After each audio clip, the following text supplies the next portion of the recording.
Dick Powell in Detective's Holiday.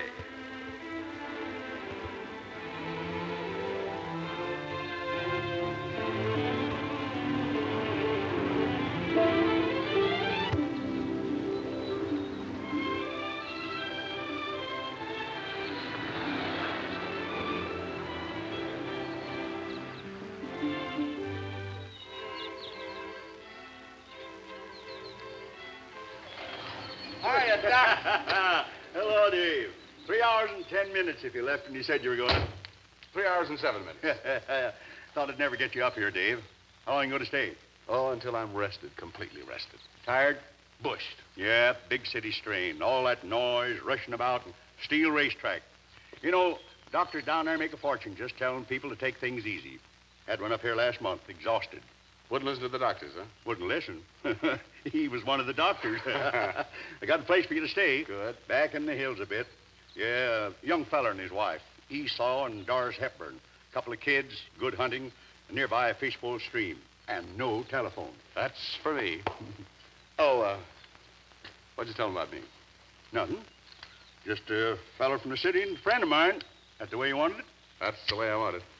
Keep that for me, will you? Yeah, sure. You follow me out and I'll show you the way. Good.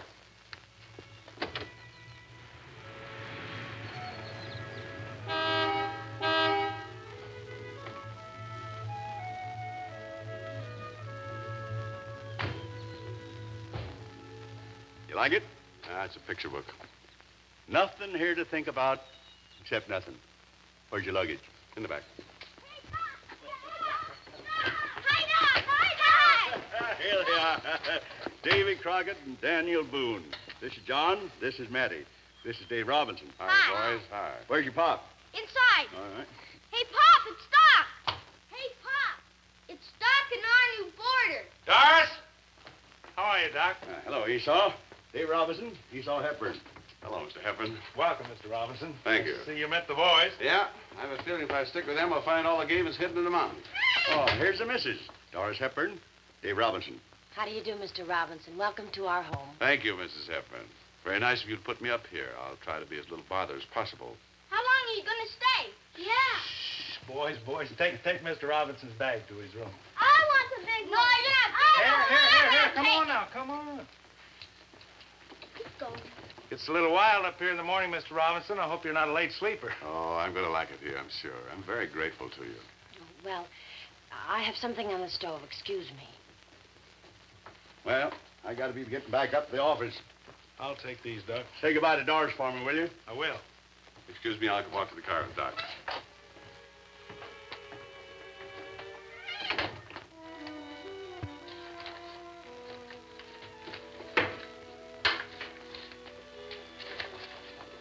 Honey. What's the matter? Esau, he's a policeman. What's he doing here? A policeman? Are you sure? I know it. I've seen him or his picture or something. So what are we going to do? Nothing. You're not sure, and until you are, we can't do anything. Come on, take it easy. Seem like nice people. Yeah, best. Wonderful boys. Sure are. Doris isn't their real mother. Esau's wife died several years ago. He met Doris last year on a trip to the city. Fell in love with her, married Law. Yeah, they wanted me to step into the district attorney's office next year as assistant. Oh, what's the matter with that? Nothing. Just haven't made up my mind yet. One of the reasons I took a vacation to go up here and think about it. You think a vacation is nothing but to hurry off to someplace else, take all your problems with you, and think about them in different surroundings. Yeah. I'm going to rest. I'm going to do a little fishing, a little hunting, a lot of sleeping, a lot of eating, and do a little thinking on the side. There, you see there? You're plumb wore out with work and worry. If you don't stop everything, you're going to crack up good. You drop in my office tomorrow. I'll give you a couple of pills and some more advice. Okay, Doc. I'll do just that. Take it easy. You bet. Thanks for ringing me up.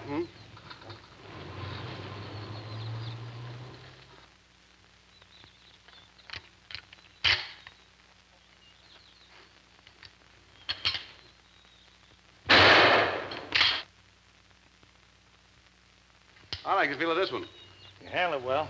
Put another shell in. When you're ready, just holler pull. How fast does a quail fly? Oh, just about like that.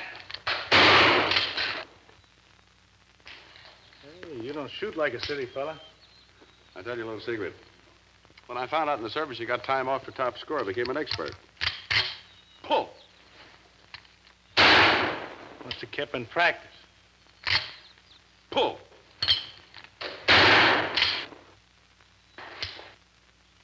Not even be in the sporting goods business, huh? One of them gun manufacturers? Pull. Might even own a shooting gallery, but I don't. Pull.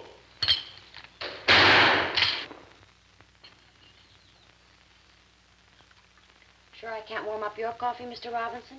No, thanks. Maybe you'd like something stronger. Oh, no, thank God. Perfectly happy just to sit here in front of the fire. Say, boys, you ever notice how the flames make pictures? I just saw the monster with two big horns. See him in the corner there? Oh, he's gone. You know, the Indians used to tell fortunes by watching the flames dance. Tell my fortune. The only trouble is that if they didn't like the fortune, they always threw the fortune teller into the fire. I promise not to. Ah, quiet, Matty. You're so tired now you can't keep your eyes open. He doesn't have trouble keeping his mouth open. Are you? Hey, watch it. Tell my mommy's fortune. Looks like I got myself into something, huh? All right, Matty, I'll tell you Mommy's fortune. Now look in the fire, both of you. Go on. There, see? There's a tall flame with light hair standing next to a little boy. Mommy didn't always have light hair. Hey. Oh, Maddie, don't tell your mommy secrets. What's wrong with changing hair? It doesn't hurt the fortune, does it, Dave? Mr. Robinson. Mr. Robinson? Oh, I shouldn't think so. Kids are the darndest, I tell you. You see, 2 years ago when Doris and I got married, well, we thought kids being blonde and... It wasn't 2 years ago, Daddy. You brought Mommy back from the city only a little over a year ago. Yeah. Well, now you have Mr. Robinson so confused he couldn't tell anybody's fortune. Oh, come on, Mr. Robinson. What do you see that's going to happen? Well, I'll tell you one thing about fortunes, Matty. If you're going to look ahead happily, you've got to make sure you never have to look back. Boy, I wish I could tell fortunes.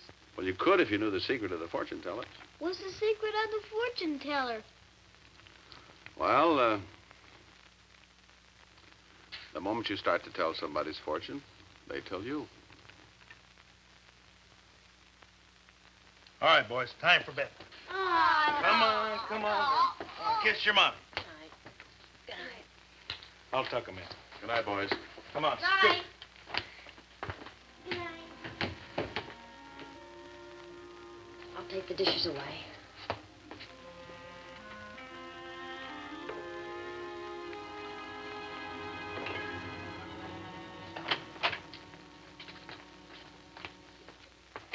Hi, Doc. Howdy, Dave. How you been? Can't complain. Gotta make a little long-distance call, do you mind? Oh, go right ahead. Help yourself. How you getting along? Oh, fine, fine. Got a little headache. You got a couple of aspirin? Sure, I'll get him right away for you. Hello? Oh, hello, operator. Could you get me State 7 2000, please, in Capital City? Yes, that's right. All right, this is, what's the number here, Doc? 214. Oh, this is 214. Yes, that's right, 7 2000. Would you call me back? Thank you. Well, you've been here 2 days now, and already you're calling the office. Some vacation. Thanks, Doc. Doc. When did you say Esau brought Doris Hepburn up from Capital City? Oh, a little better than a year ago. Why? All right, Doc, I'll give it to you straight.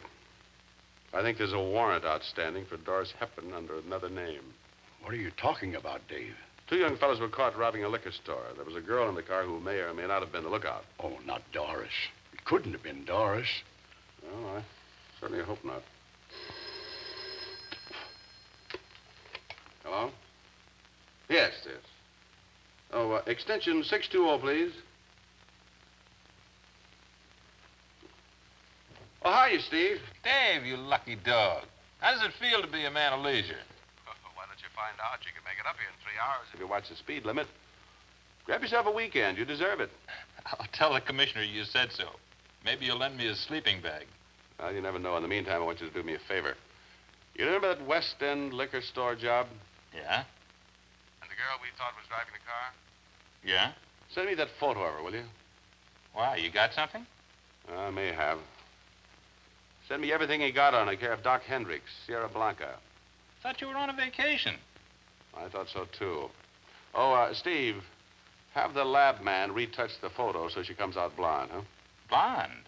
That's right. Send everything as soon as you can. Right away. I'll be seeing you. You mind at that. Goodbye, Dave. So long, Steve. What happens? What happens, Dave, if it is Doris? Well, I take her in. Isn't that what you taxpayers put up your money for? I wonder. And I led you to her. Led you right into her house. I fixed her up good. Doc, somebody fixed Doris up long before you did. Who? Doris.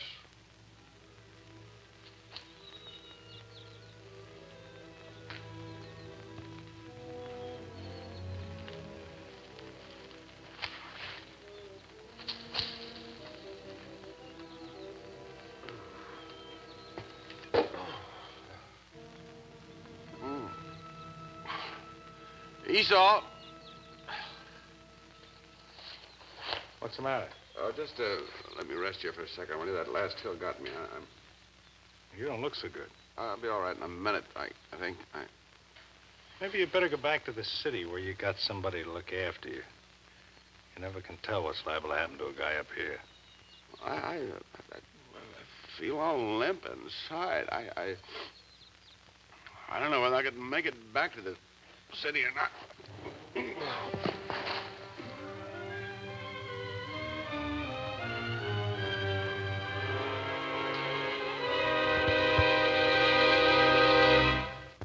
Cracked like an old plaster pitcher. First infection came along, hit him like a plague. Virus pneumonia. Can be simple, can be serious. In this case, it's serious. What can we do? Well, I wouldn't like to move him. Nearest hospital's over 100 miles from here. Moving him there might make it touch and go. I'd rather keep the odds more favorable where I can. I'll take care of him. You ever had any nursing experience? Yes. Might be day and night for both of us. It's a crisis anyway. I know.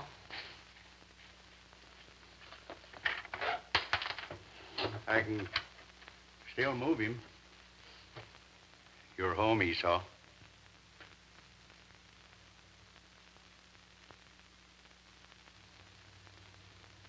He can stay. Doc, anything I can do? Do you have a Bible? Yeah. Read it.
Where have I been, Doc?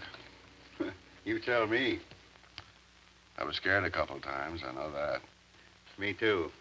It's all right now, Dave. Thanks to a lot of heart, a lot of prayer, and a lot of woman. Doris, I can't seem to remember anything but Doris. She must have spent every minute with me. She didn't miss many. I gave her a pill yesterday afternoon. She's still sleeping. How can I ever repay? You can't, Dave. If you had $1 million and gave it to her, you'd still owe her a lot. Oh, incidentally, here's a letter that came for you while you were sick.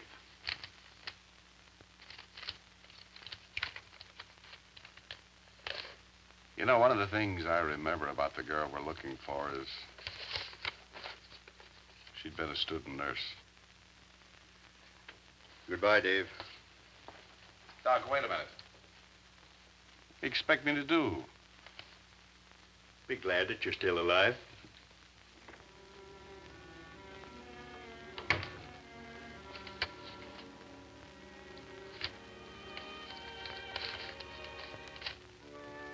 Cookie time! Oh, boy! Coco, eat, eat! Boy, am I hungry!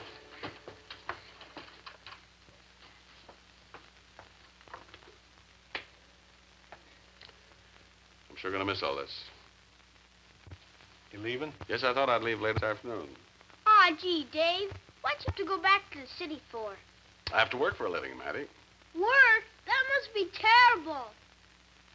Say, I was thinking, What's that, Mattie? when you first came here, you started to tell my mommy's fortune, but you never finished. Oh, now, Mattie, please. Wait a minute, Doris.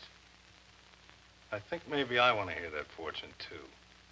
Say, I remember in a movie once, there was this fortune teller. He was like an Indian with a thing around his head, a towel or something. And he wouldn't tell the person's fortune because he was afraid it was going to be bad. Did you see something bad in Mommy's fortune? Well, Mattie, fortunes are funny things. It's stuck! Boys! It's stuck! Hi, Doc! Hi, Doc! Hello, man. How are you? Hi, Doc. Here's an old friend of yours, Dave. Hello, Dave. Hi, Steve. I made it. The commissioner gave me the weekend, but he wouldn't give me a sleeping bag. Steve, this is Mrs. Hepburn, Steve O'Brien, Doris. How do you do? How do you do? And Mr. Hepburn, Steve. How do you do? How are you? Rest of the family. You a friend of Dave's? Yeah, I'm a real good friend of Dave's. We're partners. Yeah? Gee, that's great. Dave's real smart. He tells fortunes. He does, huh? He looks in the fire and... Now, Mattie, you can tell Mr. O'Brien about the fortune-telling some other time. Here, fellas, come on in the kitchen. Help me, huh? Let me have your things. Thanks, Doc. I hear you were sick. Doc tells me we almost lost you. Yeah, I was on the short end there for a while, but Mrs. Hepburn fixed that. Well, excuse me. Certainly. 3 men in the kitchen. I understand just what you mean. When do you think you're going to leave? Come on outside. I want to talk to you. Excuse me, Doc. Yeah.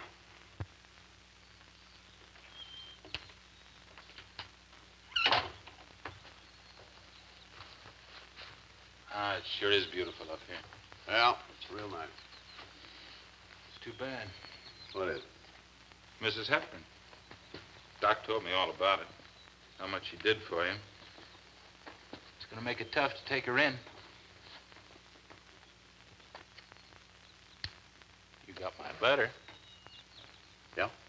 Well, she's a girl. No. Oh, come on. I spotted her the minute I stepped into the room. I mean it. She's not the girl. But, Dave, the photograph. That girl in there is not the same person in the photograph. She doesn't live the same way, think the same way. Her whole life is different.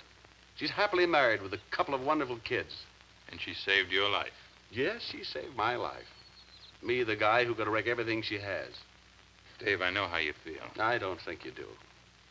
All right, maybe I don't. I'm just a cop. But there's one thing I do know. That girl in there is wanted on suspicion, and no matter what you say, you can't change that. I'm not taking her in. You're not going to take her in. What do you have to say about it? What did you do while you were up here? Rewrite the criminal code? Doris Hepburn is not a criminal. Oh, Dave Robinson says she's not a criminal, so she's not. Just like that. Case dismissed, huh? Oh, come on, Dave. You're a cop, remember? This isn't a personal matter between you and Doris Hepburn. Her crime's against the state, the community, the law, the way... I know the words. You should. You taught them to me. You decided to move into the DA's office? I have. Well, what are you going to do when you move in there if you don't take the girl in now? Make up the rules as you go along? Well, why not, if they're good rules? Ah, Dave. Steve, no correctional institution could improve on what Doris Hepburn has done for herself. Whether she's guilty or not, she's paid for it. Waiting 2 years to be discovered. Waiting for somebody to tap her on the shoulder and say, I arrest you in the name of the law. What law? Law that says you got to lock her up until she can return to society as a good citizen? That's the book. Well, then show me a better citizen than Doris Hepburn.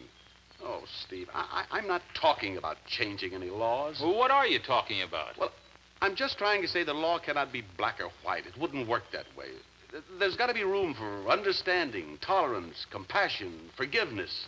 But that's not up to you. Well, who says the rules can't be changed? The book. Well, there's another book with some pretty good rules, 10 of them. Dave, we can't be concerned with moral considerations. Well, if we can't, we're lousy cops. Now, I'm going to go inside and pack. You make up your own mind.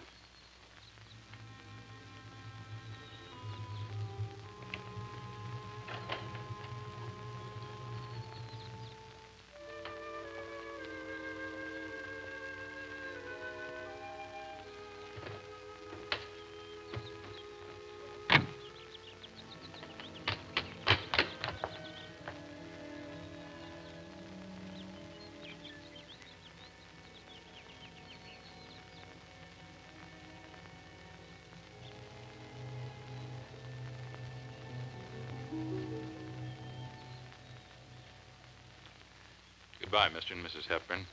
I'm sorry my visit was such a short one, but I'd sure like to come back again and stay for a while. You'll be welcome any time.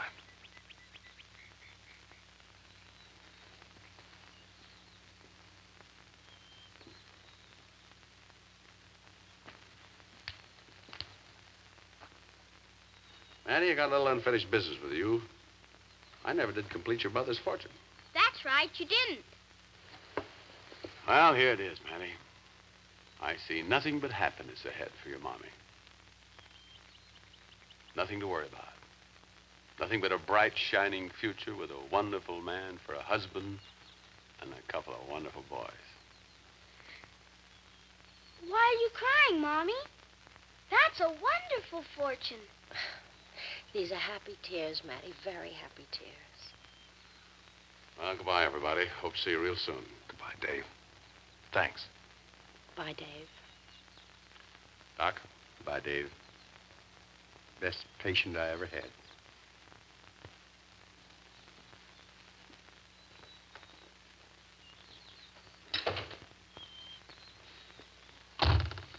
Steve, you're a better cop than I thought you were.